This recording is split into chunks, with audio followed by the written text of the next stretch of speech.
İnnehu alimun bizatis sudur. Al emez.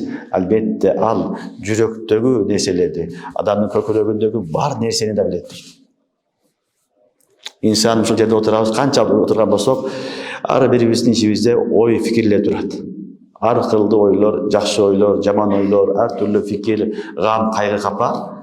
Бүт баарынан Аллахка бадар. Жанында отурган шериги билбейт аны. Аны сүйлөп берсең эч ким билбейт. Бирок ошол сага келип кетип аткан ой, фикир, бүт баарынан ким кабардар? Аллах субханаху ва таала. Иннаху алимун бизатис судур. Адамдын ичиндеги, садырдагы, жүрөгүндөгү нерселерден дагы толук кабардар бир гана Аллах субханаху ва таала. Аллага сүйлөштүн кереги жок. Эмне болуп атат, эмне кыял сага келип атат, эмнени ойлоп атасың, жакшы ойбу, жаман ойбу, Аллах кабардар. Кур'анда Аллах айтат: "Нахну акрабу илейкум мин хаблил варид." Мин хаблил варид, наусилердин күрөө тамырыңардан дагы мен жакынмын дейт. Айнама кунтум ва хува маакум. Аллах субханаху ва таала ушундай алим зат. Ошон үчүн биз отуруп кыймыл аракетибиздер эмес, бирөө кыймыл аракетин көрүп билиши мүмкүн. Шунда отурасың, мешитте отурасың, бирок оюң каякта Аллах билет. Базарда отурасың, оюң каякта Аллах билет. Кээ бир адам мешитте отурат, бирок мешитте отурган менен ахиретти эстебейт. Ою, фикири бүт дүйнө. Иши менен отурат, мешитте отурат, сүрөтү отурат, келбети отурат мешитте. Акыйкаты ахирет. Эмес, дүйнөнү отурат. Экинчи бир адам базарда отурат, жумушунда отурат, бирок анын ою, фикири ахирет. Жүрөгүндө Аллах, жакшы ойлор, ахиретке фикир, зикир, дуа. Бул адам ичинде бар нерсени Аллах билет. Ошон үчүн иннаху алимун бизатис судур.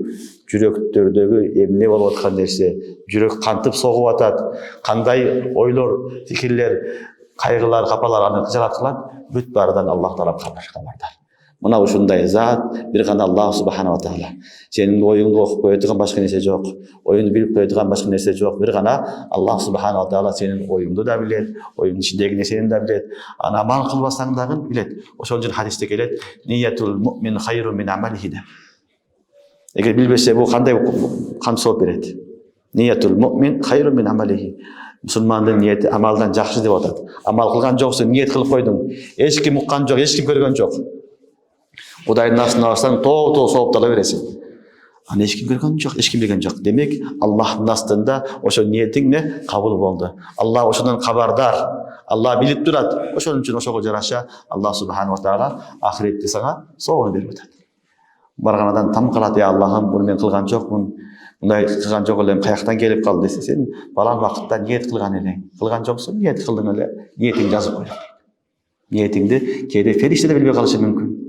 Билбейт. Алда жазган билбей калышы мүмкүн. Бирок ал ойду, фикирди ким? Аллах унутпайт.